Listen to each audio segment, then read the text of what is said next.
Mesdames, Messieurs, la Suisse recevra entre le 15 et 16 juin prochain la deuxième conférence de paix pour la paix en Ukraine. Pour la presse officielle de Moscou, la conférence est déjà annoncée comme un fiasco. La Russie aurait réussi à dissuader la plupart des pays du Sud global d'y participer. Même Poutine lui-même avait qualifié ce sommet de sul. Pour la position de la Suisse et surtout le Conseil fédéral, Monsieur Cassis, qui dirige le département des affaires étrangères, c'est pas le moment, c'est pas légitime d'inviter la Suisse, la Russie à participer à ce sommet, mais cette conférence sera seulement pour les pays respectant la souveraineté de l'Ukraine. Beaucoup des observateurs disent que cette position de M. Cassis confirme le déclin, le désastre depuis sa nomination comme chef de la diplomatie suisse. Et pour mieux comprendre, pour mieux analyser, j'ai l'immense plaisir de recevoir notre cher ami François Meilon. François Meilon, une personnalité politique bien connue en Suisse romande. C'est un expert économique aussi, mais aussi un ancien officier du service de renseignement suisse. Merci infiniment, François, d'avoir accepté notre invitation. Merci à vous. Merci beaucoup. Merci beaucoup. François, comment vous voyez cette sommet? Quel est le contexte d'après vous? Alors déjà, le sommet, tous ces sommets de très haut niveau où on a l'occasion justement, donc les chefs d'État ont l'occasion de se voir et d'échanger, de travailler à des solutions, en fait, il faut les encourager. Pour la petite histoire, la Suisse fut le pays qui a reçu le dernier grand sommet États-Unis-Russes, donc plutôt Fédération de Russie, en juin 2021. Vous vous rappelez, c'était au parc de la Grange à Genève. Ça doit être le 21-22 juin 2021 et c'est fait. Alors c'est un succès. On était tous très fiers de pouvoir réunir ces deux. Donc il y avait Vladimir Poutine et puis il y avait Joe Biden. Pour la petite histoire, Joe Biden avait réussi à vendre ses avions de combat à la Suisse, puisque dans les 2 semaines qui ont suivi, on a signé le contrat d'achat des F-35. Ça, c'est juste pour la petite histoire. Donc, le sommet n'était pas non plus inintéressé. Mais ce qu'il faut dire, c'est toujours une grande fierté de recevoir ce genre de sommet. Maintenant, dans le même format, on a tous les mois de février, janvier-février, il faut rappeler qu'on a le forum de Davos aussi, qui est un sommet qui est très ressemblant. Et puis récemment, on a eu aussi le sommet pour la reconstruction de l'Ukraine, qui était le sommet de Lugano, qui, à mon avis, dans le format va plus, ressemble plus à ce qui nous attend les 15 et 16 juin prochains à Burgenstock. Alors Burgenstock, c'est dans le canton de Nidwald, sur le bord du lac des Quatre Cantons. C'est un magnifique complexe hôtelier, mais c'est aussi une montagne. En fait, c'est un sommet. J'ai pris le temps d'imprimer une photo panoramique. Je ne sais pas si on la voit bien. C'est dans ce cadre idyllique que ont été invités. Oui, c'est clair. Non moins de 160 chefs d'État, dont la moitié, dans 80, ont confirmé leur présence et on souligne la présence de l'Inde, qui est un partenaire de la Russie important. Donc, il y a 80 États qui ont confirmé leur présence. Comme vous l'avez dit très, très justement, donc il n'y aura pas la Russie, parce qu'elle n'est pas invitée à ce stade, donc la Fédération de Russie. Et puis, il ne faut pas oublier non plus que Vladimir Poutine est sous le coup d'un mandat d'arrêt international. Donc, il va de toute façon pas, le cas échéant, il ne se risquerait pas de venir. Maintenant, ce qui est intéressant, c'est que ces dernières heures, on a reçu l'information qu'une initiative de l'Union européenne, cette fois-ci, avait émis le vœu et avait émis l'autorisation d'inviter Vladimir Poutine ou la Fédération de Russie à l'automne prochain, cette fois en Arabie Saoudite, pour un autre sommet, toujours en relation avec la paix en Ukraine, donc avec la recherche d'une solution de paix en Ukraine. Donc, on peut dire que ce sommet suisse de Bourg-en-Stock, en fait, ça serait un pas intermédiaire en direction de ce sommet, de cet autre sommet en Arabie Saoudite pour l'automne prochain, où ils essaieront de trouver un accord de paix. Il y a deux aspects à ce sommet. Il y a l'aspect organisationnel, qu'est-ce que ça représente? Alors, moi-même qui ai souvent, alors pas souvent, mais quelquefois, qui ai collaboré à l'organisation, plutôt à la sécurité du VF de Davos, du Forum économique de Davos. Donc d'ailleurs, j'ai gardé encore mes insignes des forces aériennes suisses. C'était dans ce cadre où j'ai collaboré justement à la sécurité de ces sommets. Ça a déjà un coût, c'est une grosse organisation. Donc, si 80 chefs d'État confirment alors ce qui a été fait, s'ils se déplacent, ça représente, avec les délégations, ça représente à peu près 2000 personnes. 2000 personnes, on attend aussi 350 journalistes, dont des journalistes, par exemple, il y a la BBC anglaise, mais il y a aussi TF1 qui sera déjà représenté. En fait, c'est une grosse organisation. C'est une organisation pour laquelle toutes les polices cantonales vont être mobilisées, ce qui est le cas aussi pour le Forum de Davos et ce qui était le cas pour le sommet de Lugano. Et aussi, on met à disposition 4000 militaires suisses. Donc, c'est un coût. Selon le chef du département des Affaires étrangères, Ignacio Cassis, le coût d'une visite en Suisse, en fait, une visite d'un chef d'État, c'est entre 5 et 10 millions. Là, ça va coûter bien sûr beaucoup plus cher, puisqu'on voit qu'il y a beaucoup plus de gens qui sont attendus. Donc, encore une fois, ça peut créer une émulsion très intéressante et il faut toujours encourager ce genre d'événements. En plus de la promotion locale et touristique que ça donne donc au pays, même si ça a un coût, parce que ce sont des sommets qui marquent. Vous vous rappelez que pour la Syrie, on a eu un sommet très important à l'époque, c'est à Montreux. Ce sont des sommets qui marquent, c'est l'occasion de tisser des liens, c'est l'occasion de travailler à des solutions, même si la solution ne sera pas actée à la fin du sommet. Maintenant, sur le plan de la symbolique, c'est le sommet du désespoir. C'est l'appel du désespoir. Pourquoi?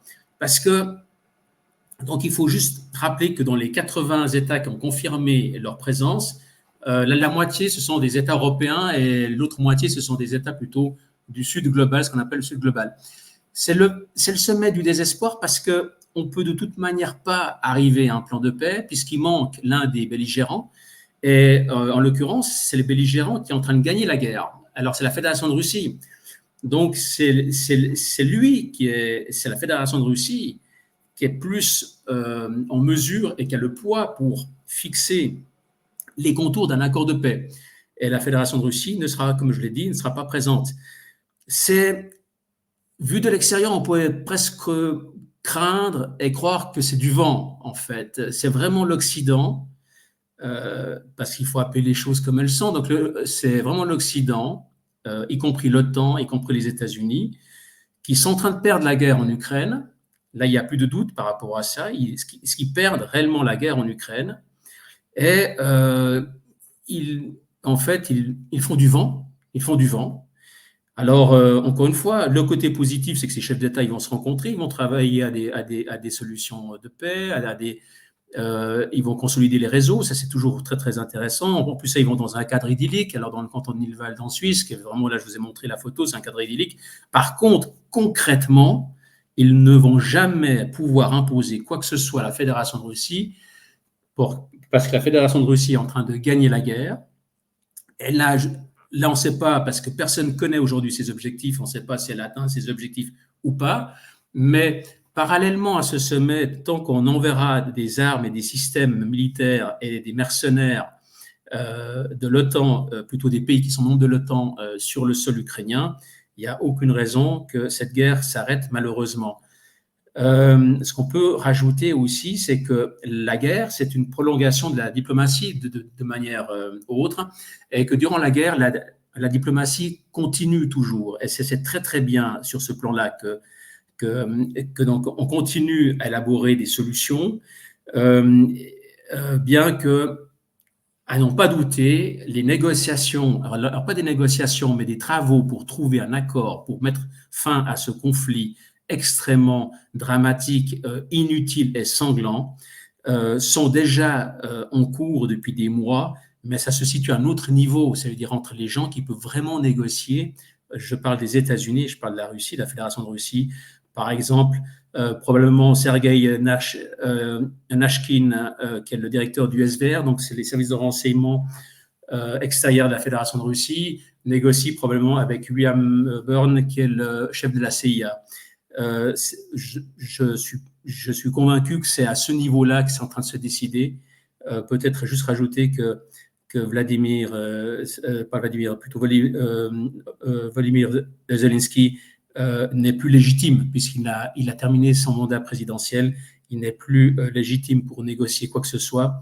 En plus, il a lui-même fait signer un décret. Donc, alors, il a passé un décret, en fait, oui, il a émis un décret qui interdisait toute négociation possible avec la Fédération de Russie tant que Vladimir Poutine en serait le président. Et comme Vladimir Poutine vient d'être élu, on ne voit pas comment l'Ukraine, en tout cas l'Ukraine de Zelensky, peut arriver à quoi que ce soit. Et d'ailleurs, dans le futur, le jour où vraiment la guerre s'arrêtera, on peut douter que Zelensky soit encore à son poste. François, comment vous expliquez l'alignement depuis l'arrivée et la nomination de M. Cassis, l'alignement de la diplomatie helvétique avec l'agenda américain? On voit ça et on constate ça à travers le conflit ukrainien, à travers le conflit au Moyen-Orient, cette guerre menée par Israël contre la population palestinienne. Aujourd'hui, on crie haut et fort dans les manifestations que M. Cassis et la Suisse est complice d'Israël, parce que M. Cassis a reçu M. le président d'Israël, considéré comme un criminel de guerre, a reçu sur le tapis rouge à Davos pour lui donner l'occasion pour expliquer ces massacres, justifier ces massacres contre la population palestinienne. La position qualifiée scandaleuse de la diplomatie suisse concernant le sujet de la reconnaissance de l'État de Palestine, l'abstention, etc., sans oublier aussi que malgré le rapport et le blanchissement de l'UNRWA, M. Cassis maintient sa décision individuelle de supprimer l'aide ou de diminuer l'aide à l'UNRWA. Pourquoi la diplomatie helvétique est devenue un instrument entre les mains des Américains depuis la nomination de M. Cassis? Alors, donc Ignacio Cassis, il a été élu, sauf erreur, en 2017. Hein. Alors, bon, il était élu à la faveur, donc il faut rappeler, c'est un médecin à la base, il était élu à la faveur d'une collégialité typiquement suisse, où à un moment donné, ça faisait bien des années que la minorité tessinoise, en fait la minorité italophone, n'était plus représentée au Conseil fédéral, ça veut dire parmi les 7 ministres qui gouvernent la Suisse à tour de rôle chaque année, l'un d'eux ou l'une d'elles est présidente de la Confédération helvétique. Donc, M. Cassis a surfé sur la vague de la représentation qu'il fallait faire entrer de nouveau au Conseil fédéral. La dernière fois, c'était avec Flavio Cotti, sauf erreur. Il fallait faire entrer de nouveau un Tessinois. Et puis, ce siège, c'était un siège au Conseil fédéral qui revenait au PLR, c'est-à-dire le centre-droite suisse. Et Ignacio Cassis donc, a surfé, donc il était centre-droite suisse.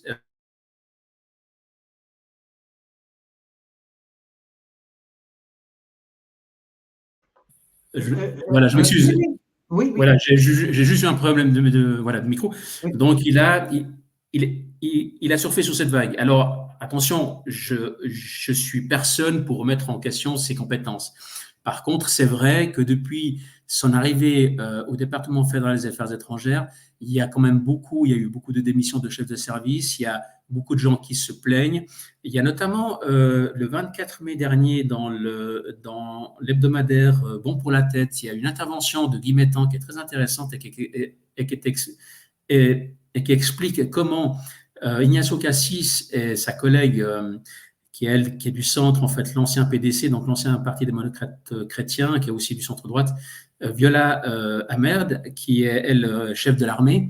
Comment ces deux personnes se sont alignées toujours plus à la pensée euro-atlantiste et puis à l'OTAN, et comment, à cause, entre guillemets, à cause de ces deux ministres, des réseaux qui ont mis des années, mais des décennies à être constitués tant au Proche Moyen-Orient qu'en Afrique, et puis donc en Russie et puis ailleurs, ont été démolis en quelques années, alors que ça avait pris, certains diplomates disent que ça avait pris plus de 20 ans à constituer. C'est clair qu'ils ont fait du dégât.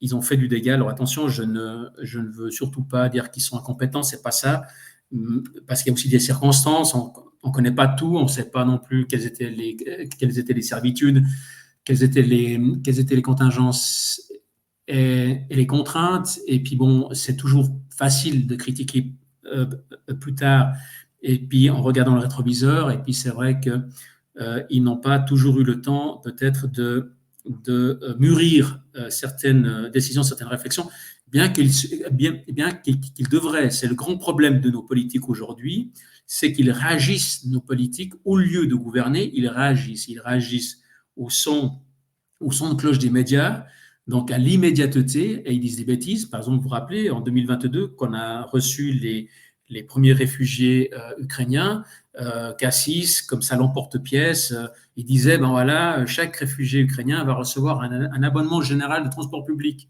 Donc ça vaut aux alentours de 4 000 francs. Je ne pense pas que le réfugié ukrainien vienne en Suisse pour aller visiter Zermatt ou pour faire le tour de la Suisse chaque week-end. Ce sont des coups d'annonce. C'est peut-être ce qui caractérise aujourd'hui la faiblesse, comment est-ce qu'on peut dire, la vacuité de l'élite. Non, c'est même plus une élite en fait, de la caste dirigeante qui est en Europe aujourd'hui, qui est en Occident. Juste pour la petite parenthèse, vous imaginez que la première puissance économique et la première puissance militaire du monde, les États-Unis, en novembre, comme choix, comme président, ils ont Biden ou Trump. Vous voyez un peu à quel niveau la décadence occidentale est descendue. Et encore pour la petite histoire, pas loin d'ici, donc en Espagne, en Catalogne, j'ai eu l'occasion de suivre certains discours du leader de la droite, c'est le Parti populaire, donc Núñez Feijóo, qui fustige le gouvernement de Madrid qui a décidé de reconnaître l'État palestinien.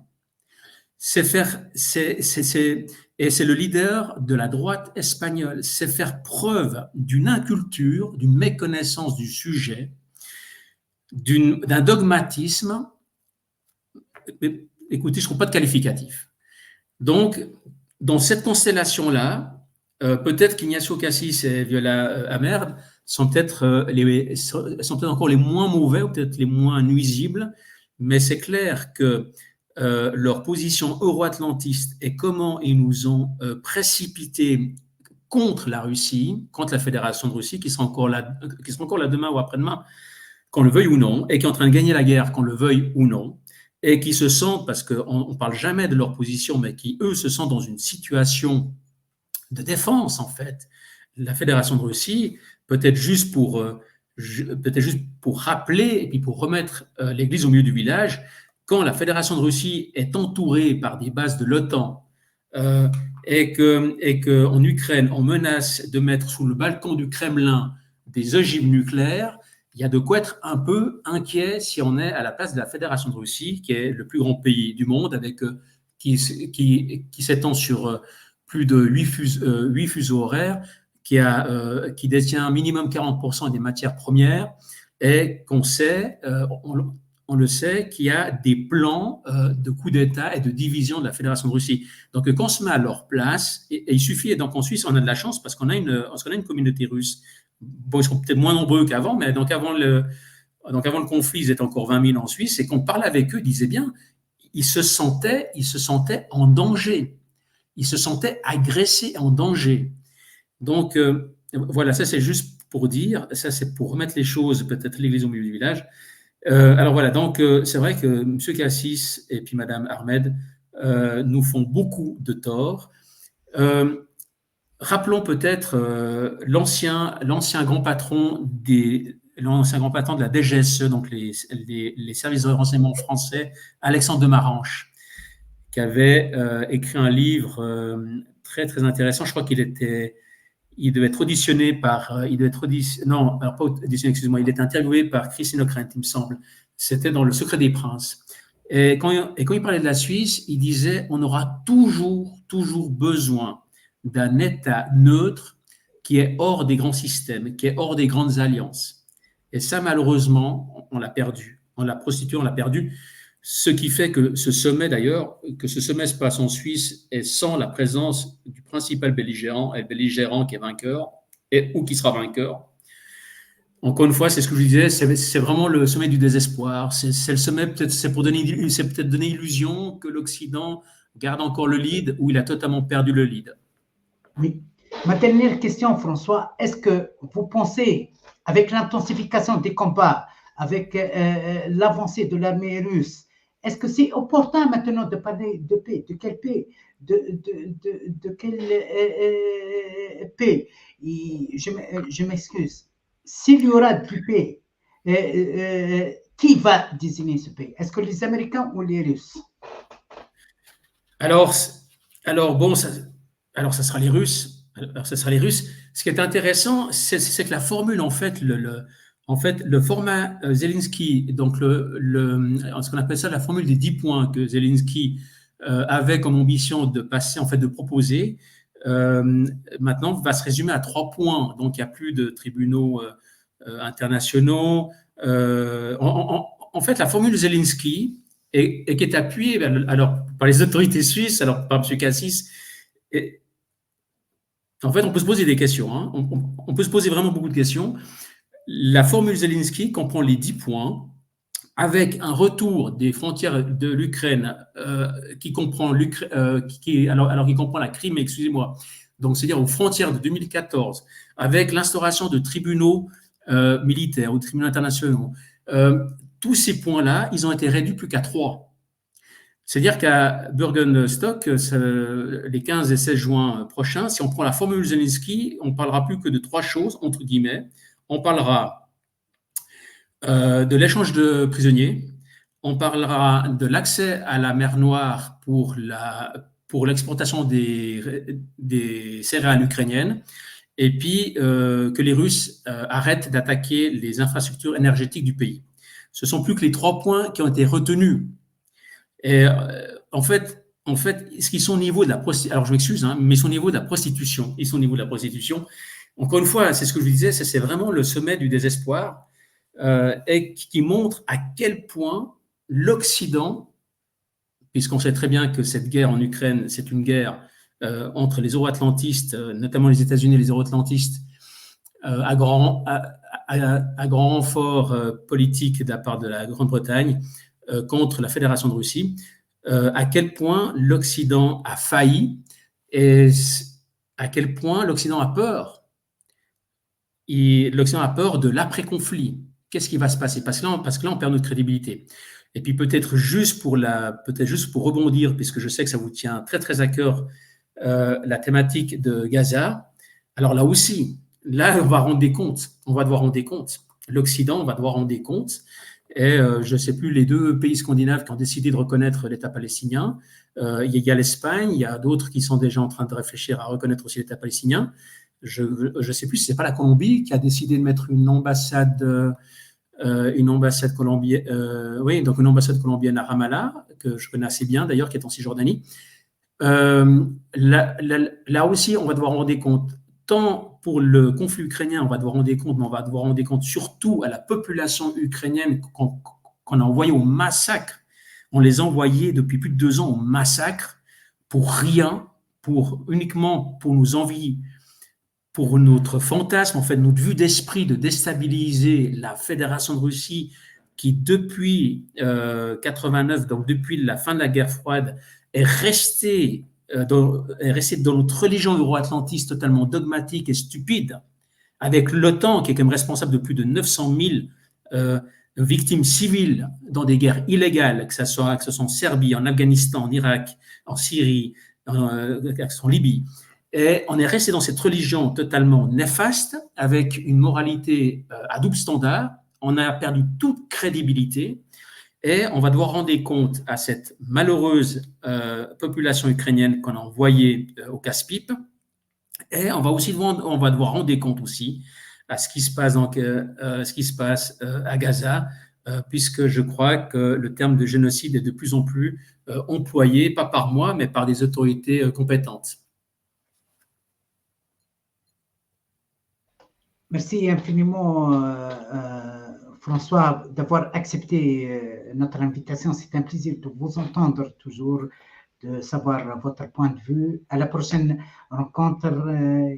Alors, si j'ose juste me permettre, peut-être, Ignacio Cassis, je peux lui recommander, c'est les Citations pour la paix, qui sont sorties aux éditions Gallimard et qui est édité par l'UNESCO, alors sous l'égide de l'UNESCO, qui est toujours d'actualité. Moi, je l'avais reçu il y a plus de 10 ans, puisque j'étais longtemps accrédité à l'ONU, donc à Genève, dans le cadre des fédéralistes mondiaux et dans le cadre des casques bleus, et puis qui est toujours aussi d'actualité, de Frédéric Ancel, ces petites leçons de diplomatie, ruses et stratagèmes des grands de ce monde à l'usage de tous. Donc ce sont 2 ouvrages que je pense qu'entre 10 et 15 ans, mais qui sont toujours d'actualité et qui sont vraiment accessibles à tout le monde, et je pense qu'ils devraient s'en inspirer.